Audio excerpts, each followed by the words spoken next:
નખત્રાણા ખાતે rotary club દ્વારા શપથ ગ્રહણ સમારોહ યોજાયો હતો। સમારોહ દરમિયાન વર્ષ 2026-27 માટે રોટેરિયન તુષાર ગોસ્વામીએ પ્રમુખ તરીકે તેમજ રોટેરિયન વિક્રમ સિસોઢાએ મંત્રી તરીકે શપથ ગ્રહણ કર્યા હતા। આ સાથે રોટરી ક્લબ ઓફ નખત્રાણાના બોર્ડ ઓફ ડાયરેક્ટર્સે પણ શપથ ગ્રહણ કર્યા હતા। સમારોહમાં ઇન્સ્ટોલેશન ઓફિસર તરીકે રોટેરિયન જય શાહ ખાસ ઉપસ્થિત રહ્યા હતા। આ પ્રસંગે નખત્રાણા રોટરી પરિવારના સભ્યોનું નગરપાલિકાની ચૂંટણીમાં જ્વલંત વિજય મેળવવા બદલ વિશિષ્ટ સન્માન કરવામાં આવ્યું હતું। સૌપ્રથમ કાર્યક્રમની શરૂઆતમાં નવા વરાયેલા પ્રમુખે મહેમાનોને આવકાર આપ્યો હતો।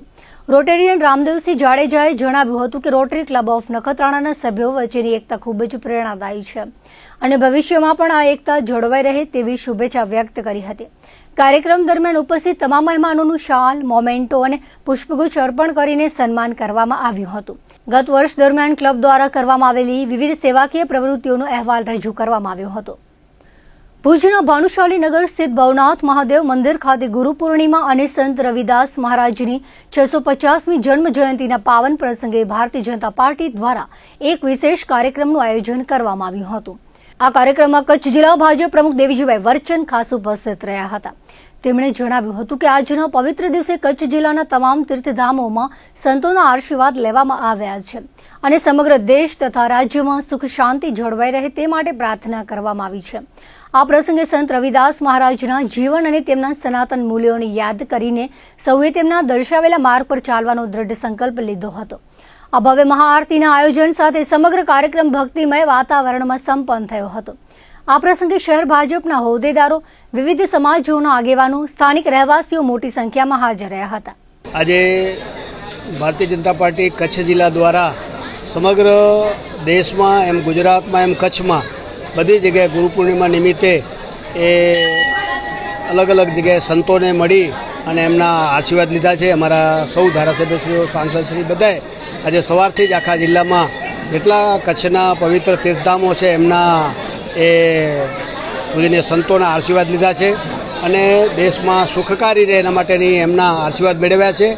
અત્રે ભવનાથ મહાદેવ મંદિર મધ્યે ભુજમાં આજે રવિદાસ મહારાજની 650મી એ જન્મજયંતિ સમગ્ર દેશમાં ઉજવી રહ્યા છીએ ત્યારે ભારતીય જનતા પાર્ટી દ્વારા પણ એ વાલ્મીકી સમાજના આરાધ્ય અને સંપૂર્ણ હિન્દુ સમાજના આરાધ્ય રવિદાસજી મહારાજની 650મી જન્મજયંતિ જ્યારે સમગ્ર દેશમાં ઉજવાઈ રહી છે ત્યારે સમગ્ર દેશમાં આજે અને ગુજરાતના બધા જ તાલુકાઓમાં મંડળમાં આજે આવા મહાઆરતીના કાર્યક્રમો થયા છે। અત્રે ભુજ મધ્યે ભુજ શહેરમાં ભવનાથ મહાદેવ મંદિરમાં એ સૌ કાર્યકર્તાઓ દ્વારા એ સૌ હિન્દુ સમાજના આગેવાનો, આ સમાજના આગેવાનો, વાલ્મીકી સમાજના આગેવાનો સૌ સાથે મળીને અત્રે મહાઆરતીનું આયોજન કરવામાં આવ્યું છે। એમાં અમારા એ જિલ્લા ભાજપના મહામંત્રી ભીમજીભાઈ, અમારા શહેરના પ્રમુખ વેદભાઈ, નગરપાલિકાના પ્રમુખ શીતલભાઈ, સૌ પાર્ટીના સૌ આગેવાનો, આ વિસ્તારના આગેવાનો સૌએ સાથે મળીને એ મહાદેવની અહીંયા એ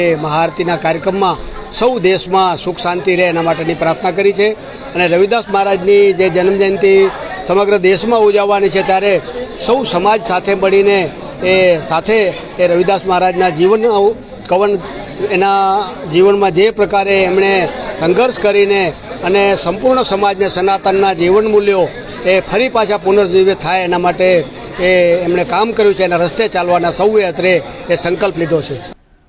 નખત્રાણા તાલુકાના સુમરી રોહા ગામે આવેલ પ્રાંત સ્મરણીય બ્રહ્મલીન મહેશગીરીજી મહારાજ મંદિરે ગુરુ પૂર્ણિમાની ભાવ વંદના કરવામાં આવી હતી। મંદિરના પૂજારી ધરમગીરીજી ગોસ્વામીએ કહ્યું હતું કે ગુરુનો હાથ પકડવાને બદલે તમારો હાથ ગુરુને પકડાવો, કારણ કે આપણે આકસ્મિક રીતે ગુરુનો હાથ છોડી શકીએ છીએ પરંતુ ગુરુ જેનો હાથ પકડે તે કદી છોડતા નથી।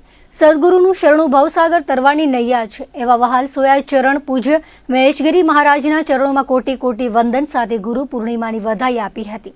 ચિરાગીરી ગોસ્વામી દ્વારા મંદિરે આરતી ઉતારવામાં આવી હતી। ત્યારબાદ ગુરુ પૂજન, પાદુકા પૂજન યોજાયા હતા।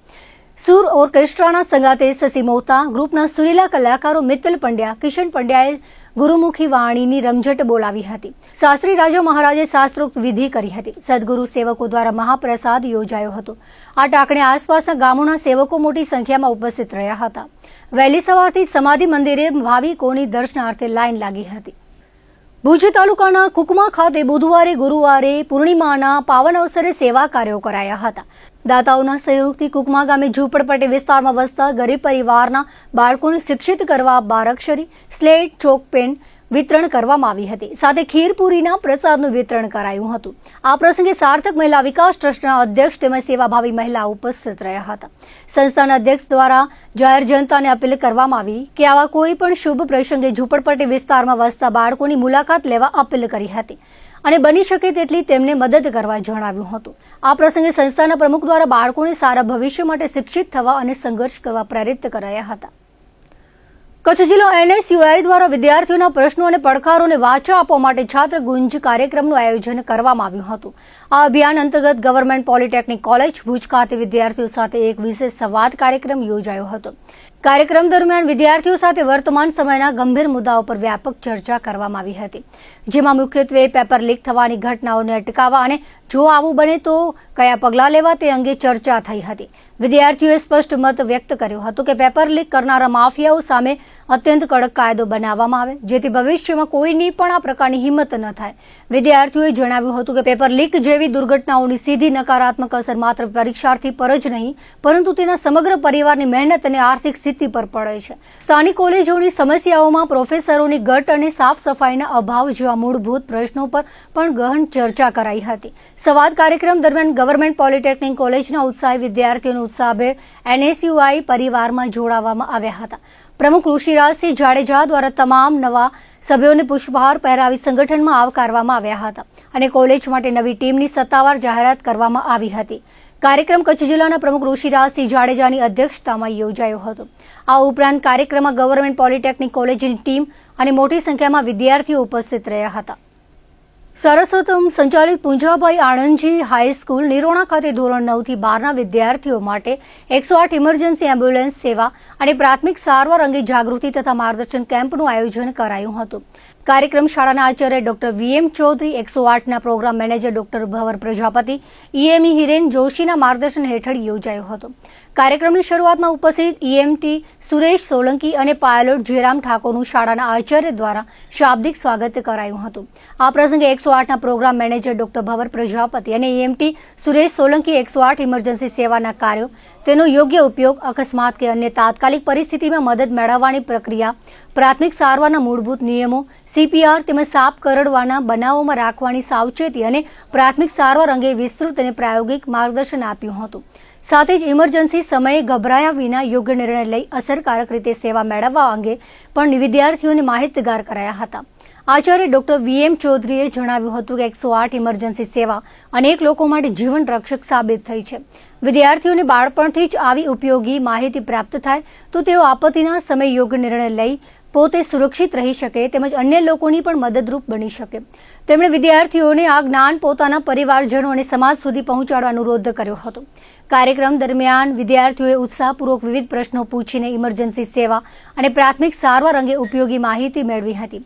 આવા સરસ ઉપયોગી માર્ગદર્શન અને નિદર્શન માટે શાળા પરિવારે 108ની ટીમનો આભાર વ્યક્ત કર્યો હતો.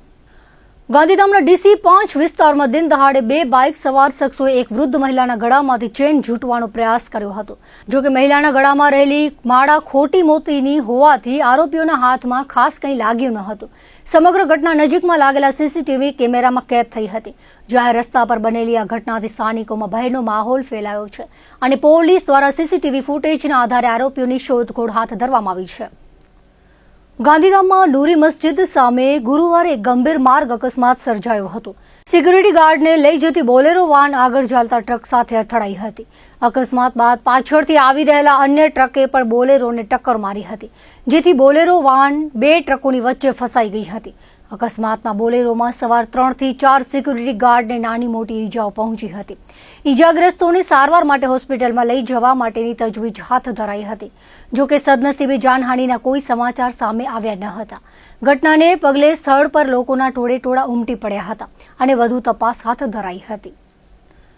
દર્શક મિત્રો, આ હતા અત્યાર સુધીના કચ્છ ઉદય TV સમાચાર. ફરી મળીશું નવા સમાચારો સાથે, નવી અપડેટ સાથે. ત્યાં સુધી મને રજા આપશો. નમસ્કાર.